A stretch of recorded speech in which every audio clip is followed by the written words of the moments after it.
guys, welcome to this update video. I hope you're doing great. So we're going to be looking at what is going on. So models are still hinting that we could see some level of development as we head into next week. So for the new week ahead, we'll definitely have to be keeping our eyes on the tropics. So it's not a strong signal to say yes, we're gonna have development. There is no guarantee, but I will be showing you what is anticipated. So for many videos now, I've been talking about the fact that we're going to see things getting more and more active as we head towards the end of the month and headed into next month, August. So let's go ahead and dive off with the satellite imagery as we usually do. So here we can see that the main development region is definitely getting more active, because a few days ago there was literally nothingness out there. So the Saharan dust, all that dust and dry air was just so dominant. But now we have these more robust tropical waves coming off of Africa. And as they make their way to the west, they do help to increase the moisture in the mid and the low levels of the atmosphere. That's kind of where we want that moisture to be, to really get those thunderstorms going. So we can see we've got that trail of convection out there. And also a bit of shower and thunderstorm activity near the Bahamas and parts of the Caribbean, especially towards Central and Northern South America in a few spots.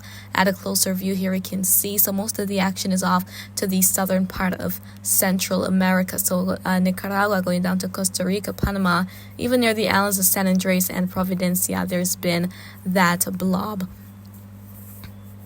There's been some activity within the area, but for others, especially in parts of the Lesser Antilles, maybe even the ABC Islands, it's been on the drier side in a few spots yesterday. Now going on to the rainfall forecast, we can see here that the map is pretty colorful, as I mentioned, for parts of Central America, Panama, Costa Rica, a few spots in Nicaragua, Honduras, even for Belize, Guatemala, and the offshore islands, the Keys, the Bay Islands, San Andres, Providencia. There could be some periods of heavy rain and those thunderstorms. And sometimes with these thunderstorms as well, we get these really intense wind gusts. Usually they don't last a very long time, but those are capable of doing damage, especially to very weak structures and trees as well. Now, looking at the Greater Antilles, Cuba, Jamaica, Hispaniola, Puerto Rico, a whole lot of rain is not anticipated throughout today, but there could definitely be some downpours in a few spots. And the vicinity of the Bahamas, Turks and Caicos will likely be a bit active today. Cayman Islands, there could be some showers for sure. Same thing for the ABC Islands and Lesser Antilles, especially down to Trinidad and Tobago. So there is some moisture which is moving to the west, so that may help to enhance the rain, especially in the eastern sections of Trinidad. Then for Northern South America, Colombia, Venezuela, Guyana, Suriname, and French Guiana, it is likely that you guys are going to be seeing a bit more shower and thunderstorm activity, especially as we head into later today. And then we are going on to what the models are anticipated in terms of seeing development. But just before we hop to that, let's go to our neighboring ocean basin, the Eastern Pacific. We can see that symbol, and that is for Tropical Storm Bud. So Bud developed on Wednesday, actually, but it is out there by itself, not a bother for anyone, well offshore the tip of the Baja, and it is going to continue moving out and eventually dissipating by we kickstart the new week. So let's go ahead and look at a quick update from the National Hurricane Center in regards to Tropical Storm Bud. So here we can see the cone forecast for it. Nothing too impressive, as I said. Now it peaked with winds of 60 miles per hour. So it has been weakening since. Winds are down to 50 miles per hour, and it's moving westward at 13 miles per hour. So it is going to be accelerating into a more and more hostile environment, and hence it's going to weaken and eventually dissipate. But regardless, not a bother for anyone right now. So that is the only tropical cyclone that's active right now in the Eastern Pacific.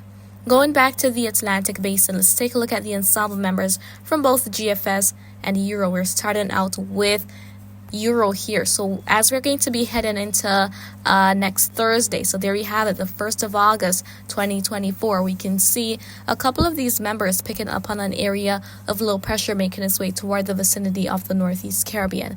Now, as we're going to be heading to Sunday of the following week, the 4th, so here we can see a pretty decent density of members anticipating a track of something toward the vicinity of the Bahamas and even the States, especially for Florida. We can see a couple of them going off into the Gulf. And I mean, if it is a case where that tropical wave, because it's a tropical wave that's currently off of Africa, the new one, that is the one that we could see try to develop by the end of next week, going to the following week. So if it is a case where it kind of crosses through most of the Greater Antilles, then I wouldn't expect much in terms of intensification, especially if the environment is entirely favorable. Why? Because of all the land interaction that would really play a part in disrupting the circulation that would form or that would be trying to form. So a weaker system would head to the vicinity of the Gulf. Not a guarantee, but we're seeing here that there's a greater cluster of these ensemble members. So, I mean, there is still some time, roughly over a week, just under a week rather, from now. So we have time to watch and see what's going to be happening with the tropical wave. But that's not the end of the story. Here we can see members picking up on another tropical wave that may try to get itself together as it makes its way to the Caribbean. So as I said, for now, nothing is guaranteed. However, for the GFX, we're going out to the 4th of August, and we can see that the model is pretty much not expecting that, hey, we're going to be seeing development happening in the main development region. So GFS is not expecting that through Sunday, the 4th of August, but it kind of shows a lot of the action towards Central America and over in the Eastern Pacific. And that is not something surprising to see either.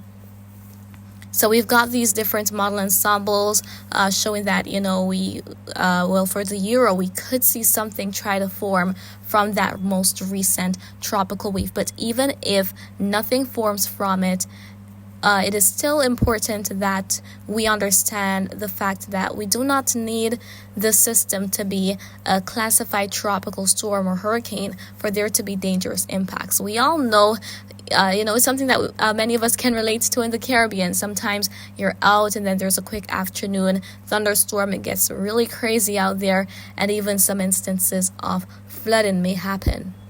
So we don't need a classified named storm or very symmetrical and powerful hurricane for there to be those dangerous impacts. They're still possible nonetheless, even if we are talking about something that is very, very weak. So once it's producing an area of even disorganized showers, thunderstorms, that could be enough to, number one, help out, especially in those drought-stricken areas, but it can also result in flooding in the more vulnerable areas that would be prone to inundation.